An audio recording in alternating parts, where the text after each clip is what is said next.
سر ماں باپ کے حوالے سے ایک سوال ہے، سورہ بنی اسرائیل کی آیت جس میں ماں باپ کو اف تک نہ کہنے کا حکم۔ اب آج کل کے حالات میں میرے سے بھی ہوا ہے یہ کہ والدین سے ہم کہتے ہیں کہ آپ چپ کر کے بیٹھ جائیں، آپ کو نہیں پتا، آپ اس معاملے میں نہ بولیں، تو کیا یہ بھی استغفر اللہ تو بولی اللہ تعالیٰ معاف کرے، یہ کبھی بھی الفاظ نہیں استعمال کرنے چاہیے ماں باپ کے لیے۔ اچھا سوال کریں آپ پورا۔ سوال یہی ہے کہ کیا یہ ایسا کہنا بھی ان آیات کی خلاف ورزی ہے؟ سرکار یہ سب سے بڑی خلاف ورزی ہے، یعنی باقی تو اس سے چھوٹی ہیں جو منع کی گئی ہیں۔ قرآن جو منع کر رہا ہے، یہ 10 کمانڈمنٹس میں میرا مسئلہ نمبر 77 ریکارڈڈ ہے، سورہ بنی اسرائیل میں آیت نمبر 23 سے 39 تک کل 17 آیات میں 10 کمانڈمنٹس ہیں جو تورات اور انجیل میں تھیں اور قرآن میں بھی آئیں۔ اعوذ باللہ من الشیطان الرجیم۔ وَقَضَىٰ رَبُّكَ أَلَّا تَعْبُدُوا إِلَّا إِيَّهُ، اور تمہارے رب نے یہ بات طے کر دی تھی کہ مت پوجنا کسی کو سوائے اس کے۔ پہلی کمانڈ تھی توحید، دوسری وَبِالْوَالِدَيْنِ إِحْسَانًا، اور ماں باپ کے ساتھ احسان کرنا۔ قرآن حکیم میں کم از کم 4 مقامات پہ توحید کے فوراً بعد اللہ تعالیٰ نے ماں باپ کا ذکر کیا، اور اس کا ذروہ سنام ایپیکس یہ ہے سورہ بنی اسرائیل، اس سے زیادہ کہیں نہیں ڈیٹیل آئی ہے اور نہ سینسٹیویٹی کا لیول۔ اما یبلغن عندک الکبر، اگر وہ پہنچ جائیں تمہاری موجودگی میں بڑھاپے کی حالت کو، احدہما او کلاہما، چاہے دونوں میں سے ایک چاہے دونوں۔ وہ صحیح مسلم میں حدیث ہے، آپ صلی اللہ علیہ وآلہ وسلم نے فرمایا کہ برباد ہو جائے وہ شخص جس کو ماں باپ دونوں یا دونوں میں سے کوئی ایک بڑھاپے کی حالت میں ملے اور ان کی خدمت کر کے جنت نہ کما سکے۔ یہ صحیح مسلم میں ہے، مسلم میں تو اتنی ہی ہے، لیکن ترمذی کے اندر اور مستدرک للحاکم میں وہ بڑی ڈیٹیل حدیث ہے کہ آپ صلی اللہ علیہ وآلہ وسلم 3 سیڑھیاں چڑھے، پہلی سیڑھی پہ فرمایا آمین، پھر دوسری پہ آمین، پھر تیسری پہ آمین۔ پوچھا گیا تو آپ فرمایا کہ جبرائیل علیہ السلام آئے تھے، انہوں نے کہا کہ آپ اللہ کے رسول صلی اللہ علیہ وآلہ وسلم میری دعا پہ آمین کہیں کہ برباد ہو جائے وہ شخص جس کے سامنے آپ کا ذکر ہو اور وہ آپ پر درود شریف نہ پڑھے، اللہم صلی علی محمد وعلی آل محمد۔ تو میں نے کہا آمین۔ پھر انہوں نے کہا کہ برباد ہو جائے وہ شخص کہ جس کو ماں باپ یا دونوں یا دونوں میں سے ایک کو بڑھاپے کی حالت ملے، ان کی خدمت کر کے وہ جنت نہ کما سکے، میں نے کہا آمین۔ اور تیسرا، برباد ہو جائے وہ شخص جس کو رمضان کا مہینہ ملے اور وہ اپنی مغفرت نہ کروا سکے، آپ نے فرمایا آمین۔ مختلف طریق میں یہ ترتیب ڈیفرنٹ ہے، بہرحال یہ تینوں باتیں۔ اور مسلم شریف میں اتنے الفاظ ہیں، وہ صحیح مسلم میں کہ برباد ہو جائے وہ شخص جس کو ماں باپ دونوں یا دونوں میں سے ایک بڑھاپے میں ملے اور وہ ان کی خدمت کر کے بخشش نہ کر سکے۔ یہ تو ایک ہے، یہ سائملٹینیس کنٹراسٹ۔ دوسری طرف یہ ہے کہ اگر وہ پہنچ ہی جائیں تمہارے سامنے دونوں یا دونوں میں سے ایک بڑھاپے کی حالت میں، فلا تقل لہما اف، ان کو اف تک بھی مت کہنا۔ اف کی ٹرانسلیشن پنجابی میں ہو سکتی ہے ہاں۔ آپ کہہ رہے ہیں کہ جی تسی یہ کہو جو چپ کر کے بیٹھے رہو، تانوں نہیں پتا، یہ تے اللہ دے بندے ہو، یہ تے گال ہے، اللہ دے نزدیک تو اتنی بڑی یہ چیز ہے۔ اللہ تو کہہ رہا ہے کجروی سے یہ بھی نہیں کہنا ہو، یعنی وہ بات کر رہے ہو اور آپ ان کو صرف اتنا رسپانس کرتے ہیں، بس ایویں لگا ہوئے، یہ بھی نہیں، جملہ بھی نہیں بولتے، آپ کہتے ہیں ہاں تاک لے، یہ بھی، یہ اس کو منع کیا گیا ہے، وہ تو بہت بڑی بات ہے۔ ان کو اف تک بھی مت کہنا، ولا تنہرہما، اور ان کو مت جھڑکنا،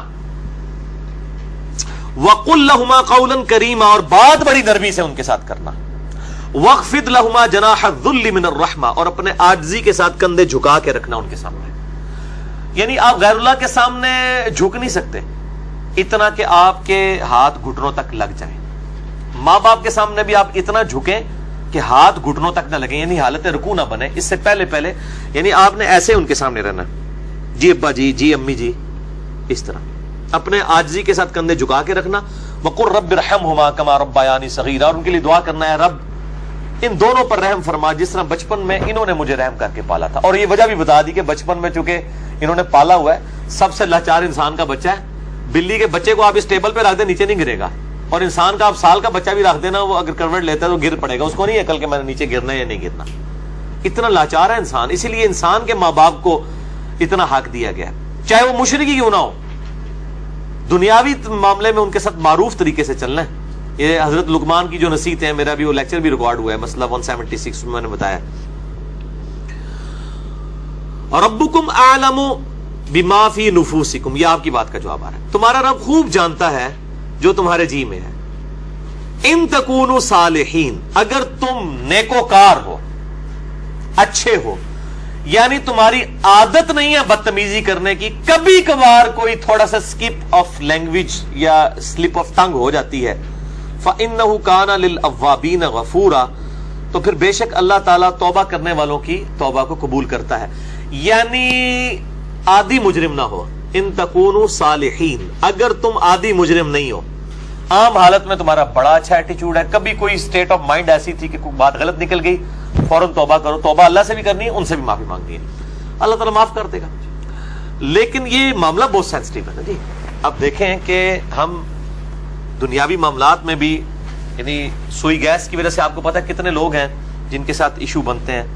ہم کتنے وہمیوں کی طرح رات کو چیک کرتے ہیں، یار کوئی یعنی کوئی کہیں پہ پائلٹ کھلا نہ رہ جائے، یا ہیٹر جلتا ہوا نہ چھوڑ دیں پیچھے سے، وہ اگر لوڈ شیڈنگ ہوئی اور پھر گیس آئی تو آپ پتہ کتنے لوگ ہر سال مرتے ہیں. تو کتنی احتیاط کی جاتی ہے. چھوٹے بچوں کے سامنے ماچس لائٹر نہیں رکھا جاتا، تو احتیاط کرتے ہیں. تو آپ دیکھیں اس طرح کے اگر آپ احتیاط ماں باپ کے بارے میں کر رہے ہیں تو شاید سالوں میں کبھی ایک دفعہ ہو، لیکن ہر ہفتے ہی جھڑپ ہو جاتی ہے، یا جب معاملہ ہوتا ہے تب جھڑپ ہو جاتی ہے، تو اس کا مطلب ہے ان تکونوا صالحین نہیں ہے آپ، لہذا آپ کی توبہ بھی کوئی قبول نہیں ہے. توبہ بھی نہیں ہے جب تک کہ ماں باپ صحیح طریقے سے معاف نہ کریں اور اپنی روش صحیح نہ کر لی جائے.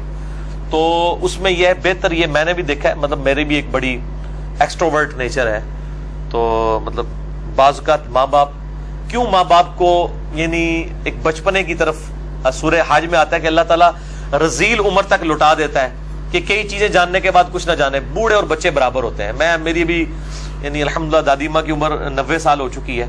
میں یعنی آج سے 10 سال پہلے دیکھتا ہوں اور اب ان میں کافی فرق آیا. یعنی بالکل بچوں والی آتے ہیں، چھوٹی چھوٹی بات کو مائنڈ کرنا. تو میں اپنے ماں باپ کو بھی سمجھاتا رہتا ہوں، وہ ابھی بھی ان کے ساتھ اسی طرح مقابلہ کر رہے ہوتے ہیں ادب کے دائرے کے اندر. تو میں کہتا ہوں ان کے ساتھ مقابلہ بنتا ہی نہیں ہے.